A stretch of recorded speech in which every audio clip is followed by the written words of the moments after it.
Bonjour les jardiniers. Alors, je vais commencer par vous donner des nouvelles des œufs que j'avais trouvés sur mes piquets de tomates lors de la dernière vidéo. Bon, vous voyez le résultat, c'était bien des coccinelles.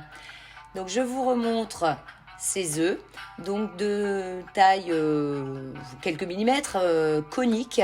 Là, on voit les petites bêtes à l'intérieur. Alors, on voit l'éclosion. Et on voit même d'autres bestioles qui sont dessus. Je pense que ce sont des bêtes qui ont dû manger les larves de coccinelles. Donc là, on voit bien les larves. Donc les larves de coccinelles qui évidemment ne ressemblent pas du tout aux coccinelles. Et là, les œufs sont vides. Les larves prennent leur envol. Voilà, donc j'aurai bientôt plein de coccinelles. Alors, on va continuer avec le grand jardin, avec vue sur le pot de coquelicots. Ce sont des coquelicots que j'ai replantés croyant que c'était autre chose. En fait, ils sont venus naturellement dans le jardin. Mais voilà, j'étais persuadée que c'était des bleuets ou quelque chose d'autre. Donc là, on a une vue générale sur le jardin. Donc, on va s'approcher du carré des fraises, où il y a aussi de l'ail que j'ai planté au milieu des fraises. Et puis ensuite, eh bien, c'est la menthe qui est ressortie comme chaque année. Donc, plein de menthe. Enfin, j'en enlève un petit peu chaque année parce que je trouve toujours que j'en ai trop. Bien que je la fasse sécher pour les tisanes, là, ça y est, j'ai déjà attaqué. Alors, comme je trouvais qu'il n'y avait pas encore assez de choses là au milieu, j'y ai même ajouté quelques panais. Alors, on ne les voit pas trop par ici, mais on les verra peut-être plus tard, un peu plus loin. Et puis là, donc, j'ai mes mange-tout. Donc, je trouvais au début qu'ils n'étaient pas très vigoureux, mais en fait, ils donnent énormément.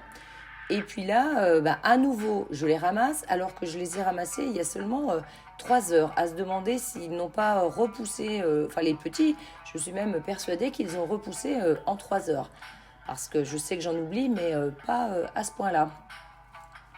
Donc là, il y a une espèce de graminée, j'ai pas pris la peine de chercher ce que c'était.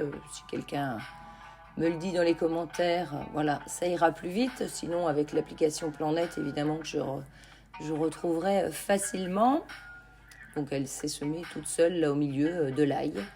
Et ce qui me paraît bizarre, c'est qu'il y a une grande tige. Donc bon, à vérifier plus tard. Alors là, j'ai des haricots nains. Ce sont des haricots violets que j'avais semés en godet. Les œillets de poète qui repoussent. Et la fameuse corbeille d'argent. Alors, écoute Geneviève, voilà ce qui t'attend dans quelques années. Parce que là, j'arrête pas de la tailler. Elle enverrait tout le chemin si je n'en enlevais pas des grosses parties chaque année. Alors ça aussi, j'appelle ça corbeille d'argent. Donc il y en a une des deux qui ne doit pas être de la corbeille d'argent, je suppose. Donc là, elle est fanée, il n'y a plus qu'une fleur. Il va d'ailleurs falloir que je coupe toutes les tiges fanées.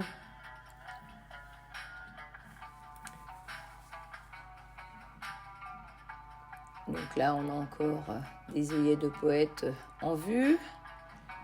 Là, c'est le coin des cucurbitacées, juste à côté des tomates. Donc des tomates, des salades. Donc je rectifie bien, c'est bien de la salade Appia, la belle salade verte qui a paumé, salade Appia.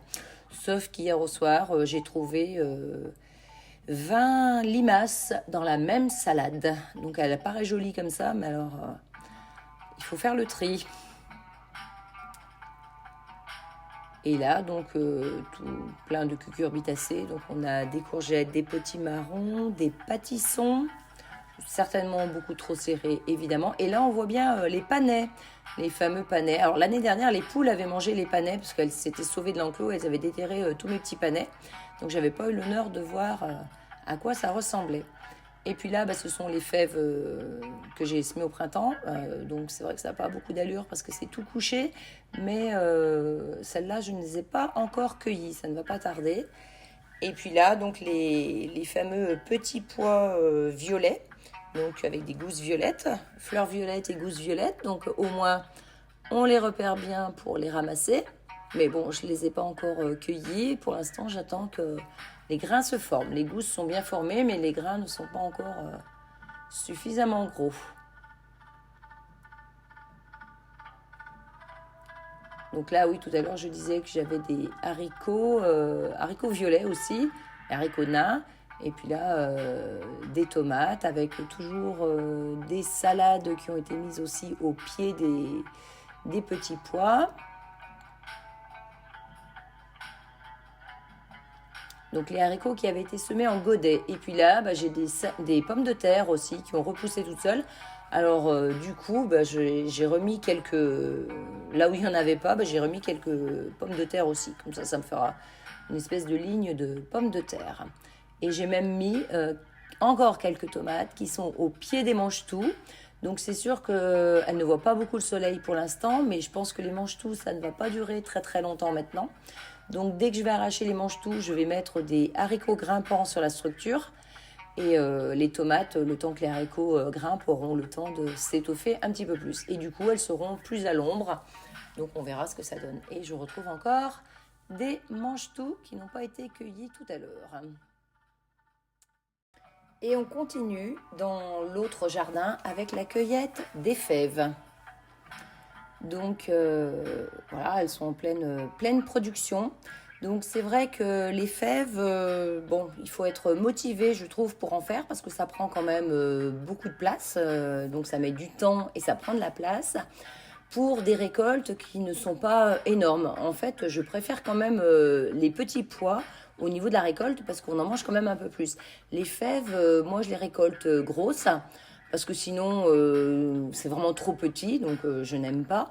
Et quand on les récolte, même en les récoltant grosses, je dirais qu'une fois qu'on a enlevé la deuxième peau, eh bien franchement, il ne reste pas grand-chose. Donc c'est vrai que ça a un goût très fin, très particulier. Voilà, c'est l'occasion de manger des fèves parce que sinon on n'en achèterait pas. Mais il faut savoir que c'est quand même pas un gros rendement. Même si il y a beaucoup de gousses qui pendent, on remplit facilement un panier, mais le résultat final n'est pas toujours optimum. Alors moi, je les ramasse quand elles sont vraiment grosses. Là, on a aperçu un petit peu brun sur le dessus. Voilà, c'est le plus gros possible pour qu'il y ait le plus à manger possible. Parce que sinon, quitte à les préparer, autant que ça soit utile. Vous voyez, là, elle est un peu plus... on dirait qu'elle est grillée. Voilà. Et puis, pour continuer dans les récoltes, alors là, eh bien, ça y est, les framboises ont attaqué. Donc, j'ai vu la première framboise qui était rouge le 31 mai. Donc, c'est parti. Donc là, on voit ma longue ligne de framboisiers. Alors, ils sont très, très garnis. Il y en a énormément. Donc, j'espère que ça donnera tout jusqu'au bout. Donc, on envoie les premières rouges. Et puis, bien sûr, des jaunes. Donc, on a un petit peu de mal à les apercevoir. Mais on a quelques jaunes. Et ce sont toujours les premières, les jaunes. Ce sont les meilleures. Parce qu'elles sont vraiment sucrées, douces, vraiment excellentes. Les meilleures et les plus précoces. C'est toujours comme ça que ça se passe. Donc, je pense que cette année, je ne pèse plus. Ça y est, j'ai enfin pris la décision de ne plus rien peser. Là, on voit les groseilles. Mais je pense que j'aurais battu des records. Donc voilà la poignée, c'est juste une poignée, mais voilà, au 1er juin, je trouve que c'est déjà pas mal. Allez, je vais terminer ma vidéo sur ce beau vert de la pelouse. Je ne peux pas résister parce que c'est tellement rare chez moi, autant de verdure. Là, on sent qu'il a vraiment beaucoup plu. Donc, je sais que ça ne va pas durer. Il était resté juste 2-3 jours sans pluie et à nouveau c'était déjà sec. Bon, heureusement, il a plu un petit peu ce matin, donc je pense que ça va suffire pour la pelouse. Donc voilà, vous voyez une belle lumière sur le mur. C'était simplement le soir au coucher du soleil. C'est le reflet de la baie vitrée sur le mur. Donc voilà, admirez cette belle verdure parce que c'est sûr que il n'y en a pas pour très longtemps maintenant. Ça sera vite terminé tout ça. Bon écoutez, sur ces images, je vous dis au revoir les jardiniers. À bientôt.